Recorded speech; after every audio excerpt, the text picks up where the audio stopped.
DW. Habari za ulimwengu.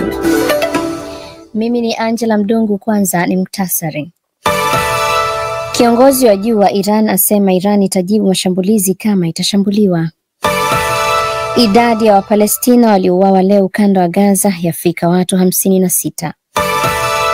Na waziri wa mambo ya ndani wa Kenya asema maandamano ya Jumatano yalikuwa ugaidi. Habari kamili. Tehran. Kiongozi mkuu wa Iran Ayatollah Ali Khamenei amesema Iran inaweza kujibu shambulio lolote litakalofanywa na Marekani kwa kuzipiga kambi zake za jeshi kwenye eneo la Mashariki ya Kati. Amesema hayo katika hotuba yake ya kwanza tangu vita vilipositishwa kati ya Iran na Israel na kuongeza kuwa shambulio lolote dhidi ya Iran litajibiwa kwa gharama kubwa. Khamenei ameeleza pia kuwa Rais wa Marekani Donald Trump alitia chumvi kuhusu madhara ya mashambulizi ya Marekani katika vituo vya nyuklia vya Iran.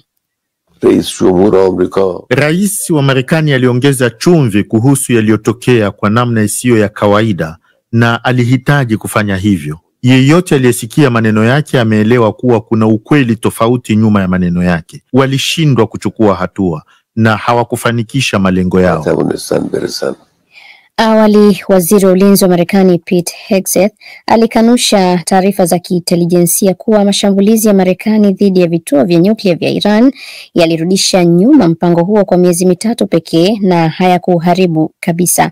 Badala yake amesema Rais Donald Trump alifanikiwa kufanya mashambulizi yaliyosambaratisha kabisa uwezo wa nyuklia wa Iran. Jana Jumatano, Trump alipoulizwa kama Marekani itaishambulia tena Iran ikiwa itarejea kuusuka upya mpango wake wa nyuklia, Trump alisema hakika atafanya hivyo. Ukanda wa Gaza. Idara ya ulinzi wa raia katika ukanda wa Gaza imesema idadi ya Wapalestina waliouawa leo kutokana na mashambulizi ya jeshi la Israel imefika watu 56. Msemaji wa idara hiyo Mahmoud Basal amesema mauaji hayo yamefanywa katika maeneo kadhaa ndani ya ukanda huo. Miongoni mwa waliouawa ni watu 6 waliokuwa wakisubiri misaada ya kiutu katika maeneo tofauti. Wakati huo huo, waziri mkuu wa Hispania Pedro Sanchez amesema kinachoendelea Gaza ni mauaji ya halaiki. Sanchez ametoa wito kwa Umoja wa Ulaya kusitisha mara moja mkataba wake wa ushirikiano na Israel. Mashambulizi ya Israel kwenye ukanda wa Gaza ya kulipa kisasi dhidi ya kundi la Hamas lililowaua watu zaidi ya 1200 Oktoba 7 mwaka 2023 hadi sasa yamesababisha vifo vya zaidi ya Wapalestina 56,000 kwa mujibu wa Wizara ya Afya ya Gaza chini ya kundi la Hamas. Nairobi. Waziri wa mambo ya ndani wa Kenya Kipchumba Murkomen amesema kilichojiri Jumatano nchini humo hakikuwa maandamano bali ni ugaidi uliofichwa chini ya mwavuli wa upinzani. Katika hotuba yake aliyoitoa kwa njia ya televisheni, Kipchumba Murkomen amewatuhumu waandamanaji kwa kujaribu kufanya mapinduzi dhidi ya serikali.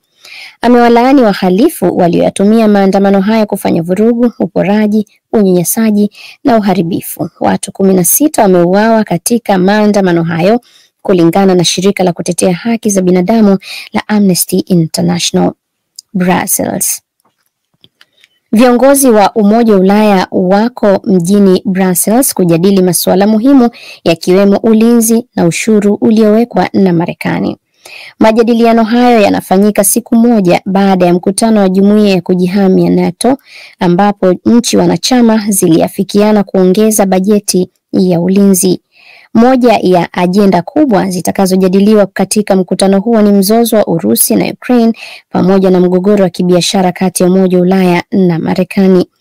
Viongozi wa nchi wanachama wanatazamiwa pia kulizungumzia lengo la kupunguza gesi chafu ifikapo mwaka 2040 wakati kukiwa na mgawanyiko kati ya nchi wanachama kuhusu mpango huo. Na hatimaye London. Juhudi za kutoa chanjo kwa watoto duniani zimekwama tangu mwaka 2010, hali inayowaweka mamilioni ya watoto katika hatari ya kupata maradhi yanayoweza kuzuilika. Jarida mashuhuri la masuala ya afya la Lancet la Uingereza limesema magonjwa hayo ni pamoja na tetenasi, surua, polio na kifua kikuu. Tathmini ya jarida hilo imeonyesha kuwa juhudi za kuwakinga watoto dhidi ya surua kwa mfano ziliporomoka katika nchi 100 kati ya mwaka 2010 na 2019.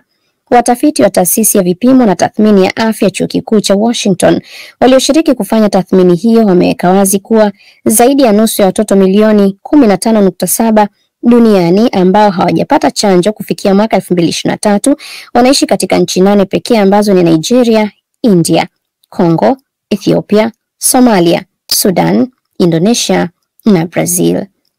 Na huo ndio mwisho wa taarifa ya habari kutoka DW mjini Bonn.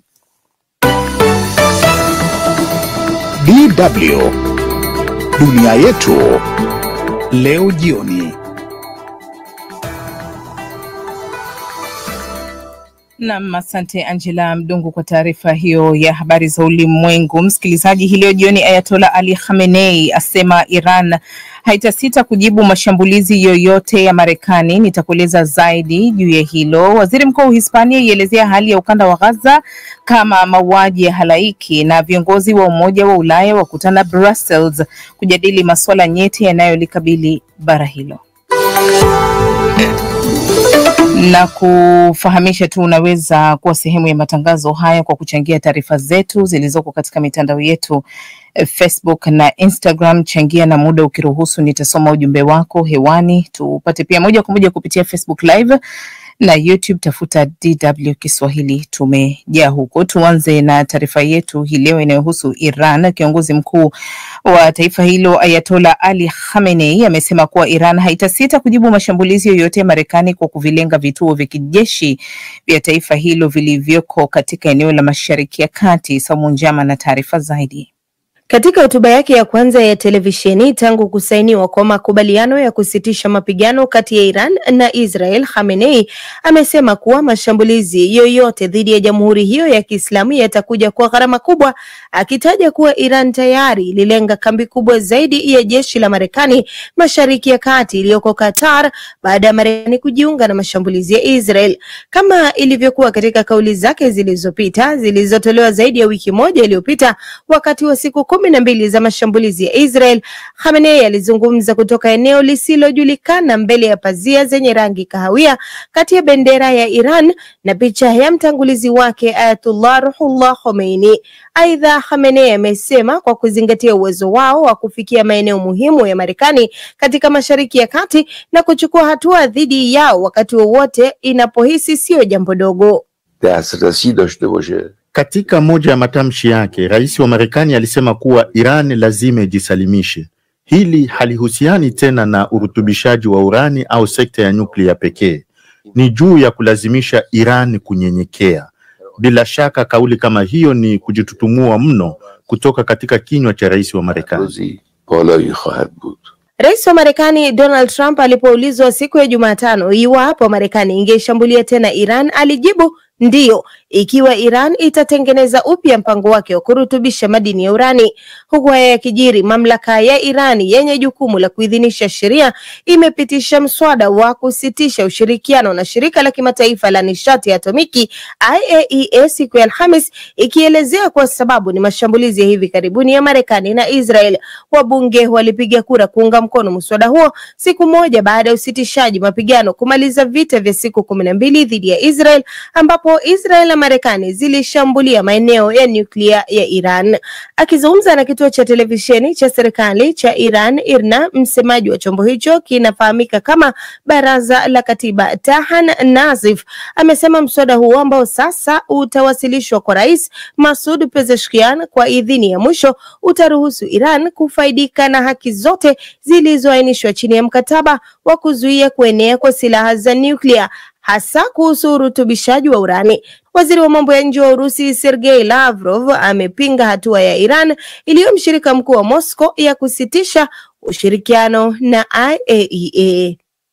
Na tuangazie sasa mzozo wa Gaza. Waziri Mkuu wa Hispania Pedro Sanchez hii leo ameingizwa katika rekodi ya kuwa kiongozi mashuhuri zaidi wa Ulaya kuielezea hali ya ukanda wa Gaza kama mauaji halaiki, huku uokoaji katika eneo hilo lililokumbwa na vita la Palestina wakisema vikosi vya Israel vimewaua watu 56. Sudi Mnete na taarifa ya kina kuhusu vita vya Israel na kundi la Hamas. Baada ya miezi zaidi ya 20 ya mzozo mbaya, mashirika ya haki za binadamu yamesema wakazi wa Gaza zaidi ya milioni 2 wanakabiliwa na hali mithili ya njaa. Israel ilianza kuruhusu usambazaji wa mahitaji muhimu kuingia katika eneo hilo mwishoni mwa Mei baada ya kuwepo kwa kizuizi kwa zaidi ya miezi 2, lakini usambazaji wake ulielezwa kutawaliwa na matukio ya fujo na ripoti za karibu kila siku za vikosi vya Israel kuwafyatulia risasi wale wanaosubiri kuchukua mgao wao.